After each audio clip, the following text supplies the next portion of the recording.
Desde que os humanos colocam coisas nos pés, eles também as tiram e jogam. Muitas vezes, eles visam um ao outro, como muitos políticos descobriram ao longo dos anos. Ainda assim, embora o ato de atirar sapatos seja provavelmente mais conhecido hoje como uma forma de protesto, nem sempre foi assim. Tem uma história longa e variada, na qual faz parte de celebrações e também de esportes, e vários incidentes de lançamento de sapatos tornarão-se famosos ou significativos. A seguir estão 10 dos fatos mais chocantes e surpreendentes sobre esse peculiar passatempo humano. É mencionado na Bíblia.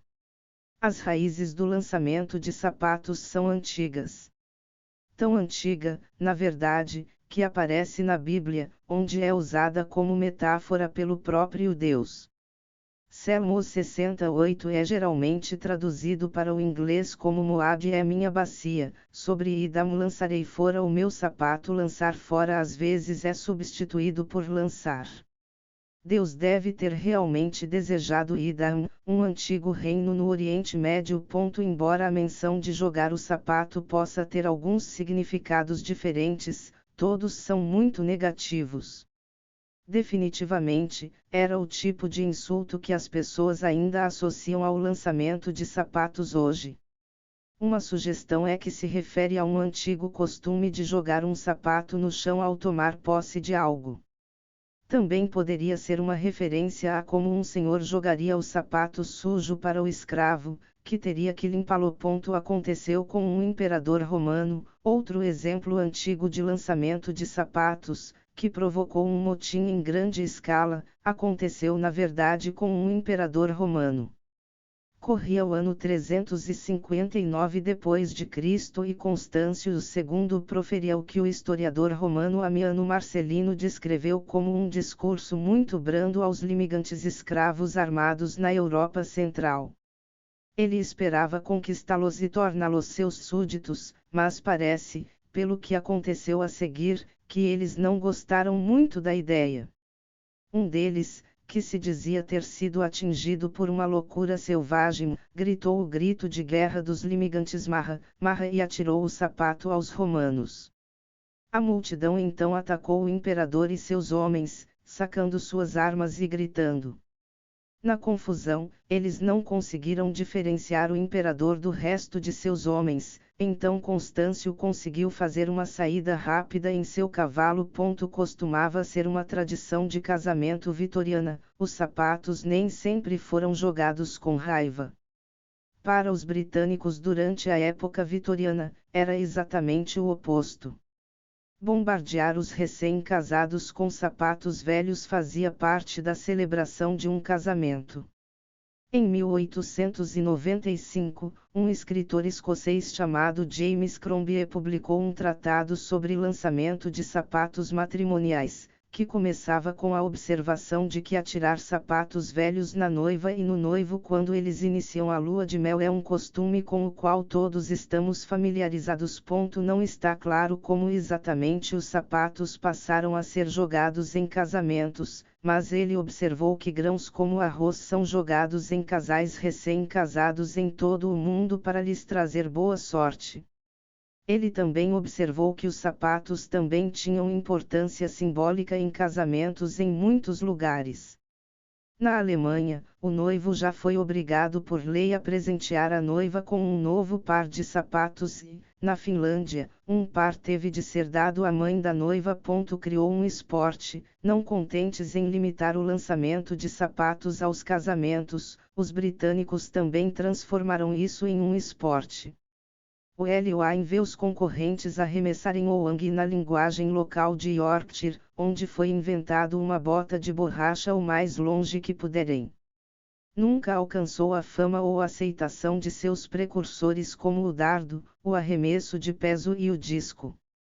mas tem o seu próprio órgão de governo na Associação Mundial UL-UAIN, e os campeonatos mundiais UL-UAIN são realizados todos os anos em Upertung, a aldeia onde foi supostamente inventado.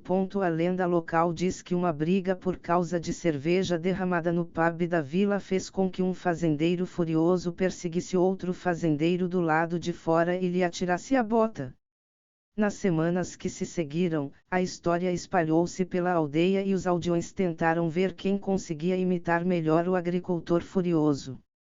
A partir daí, cresceu como uma bola de neve e agora é um marco em muitos pequenos festivais e festas no Reino Unido e em outros lugares.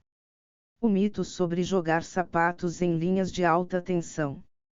Um lugar onde as pessoas podem encontrar sapatos que foram atirados, mas é muito pouco provável que os tenham visto a ser atirados em linhas de energia. O fato de ser difícil explicar por que exatamente alguém jogaria os sapatos sobre linhas de energia levou ao popular mito urbano de que os sapatos são a forma como as gangues e os traficantes de drogas marcam seu território. Embora algumas fontes policiais tenham dito que isso acontece, não está claro se aconteceu antes de a teoria ganhar popularidade. Outros consideraram isso um mito, e os membros das gangues naturalmente não se mostraram dispostos a corroborá-lo. A razão mais provável para os sapatos serem atirados sobre linhas de energia é, de acordo com um veterano de 20 anos na polícia, a imitação. Os sapatos foram jogados ali simplesmente porque outros sapatos já estavam lá. Outras explicações propostas incluem homenagear pessoas que morreram, representando marcos como a formatura do ensino médio ou a perda da virgindade, ou crianças simplesmente sendo crianças. É o maior insulto nas culturas do Oriente Médio, embora no Ocidente o lançamento de sapatos às vezes seja realizado em protesto, também faz parte de celebrações e esportes. Em outras culturas, como no Oriente Médio, é extremamente insultuoso e é reservado para momentos em que o lançador realmente quer deixar claro seu ponto de vista. Em culturas onde até mesmo mostrar a sola dos sapatos ou dos pés a outra pessoa pode ser ofensivo, atirar ou bater em alguém com um sapato é especialmente hostil. É considerado essencialmente o mesmo que jogar terra em uma pessoa devido ao contato direto do sapato com o solo. Mas há também um aspecto social no insulto, na medida em que as pessoas pobres das classes sociais mais baixas muitas vezes não tinham dinheiro para usar sapatos.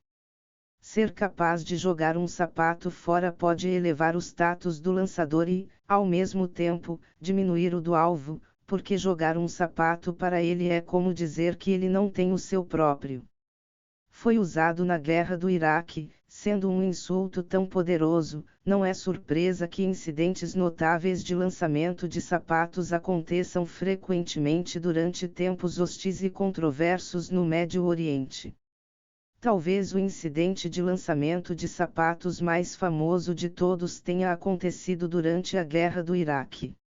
Numa conferência de imprensa em Bagdad, em 2008, um irado jornalista iraquiano chamado Muntazer al-Zaidi atirou ambos os seus sapatos ao então presidente dos Estados Unidos, George W. Bush, gritando-lhe: "Este é um beijo de despedida do povo iraquiano, seu cão."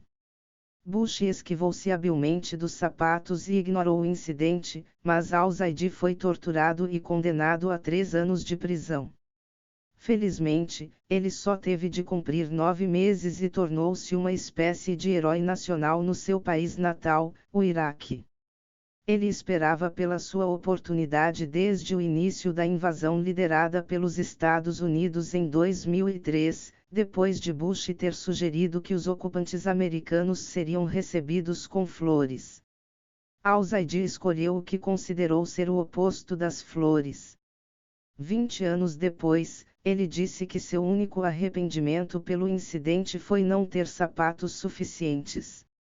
Culpado do lançamento de sapato ganha seu próprio sapato, o incidente mais famoso do lançamento de sapatos não terminou aí.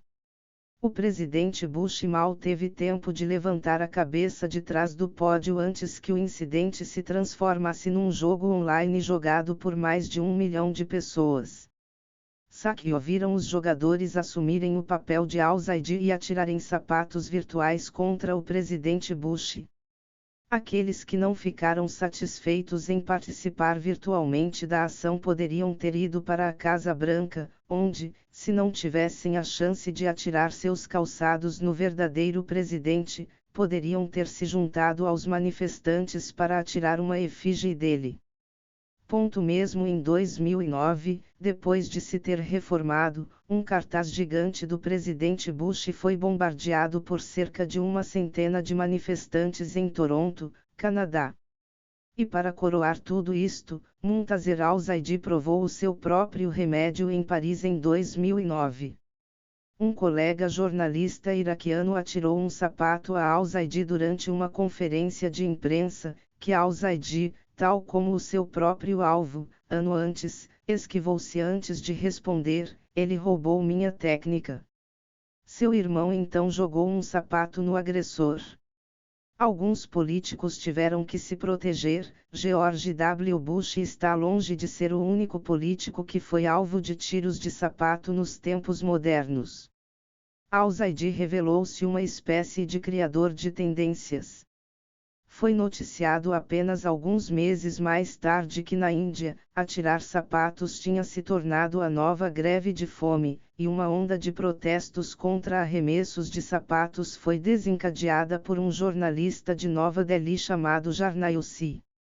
Ele jogou o sapato no ministro do Interior durante uma entrevista coletiva depois de ficar frustrado com as respostas do ministro à sua pergunta. Na sequência, ele se tornou uma celebridade nacional e teria recebido dinheiro, doces e propostas de casamento, que recusou educadamente. Alguns políticos, incluindo Narendra Modi, fizeram esforços para se protegerem. Modi usava redes de vôlei quando aparecia em público. Algo semelhante foi visto em 2013, quando o presidente taiwanês Lee Jae-myung enfrentou protestos. A polícia teve que desembolsar cerca de $17 mil em redes gigantes para protegê-lo de sapatos voadores sempre que ele fazia uma aparição pública. A famosa bota voadora de David Beckham.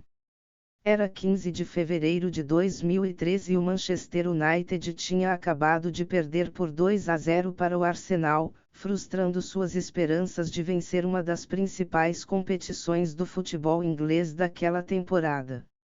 Sir Alex Ferguson, possivelmente o maior técnico de futebol de todos os tempos, ficou furioso. Ele foi até os vestiários para expor ao time de Manchester seus sentimentos sobre o fracasso. O que aconteceu a seguir e como realmente aconteceu é algo que só os presentes podem realmente saber.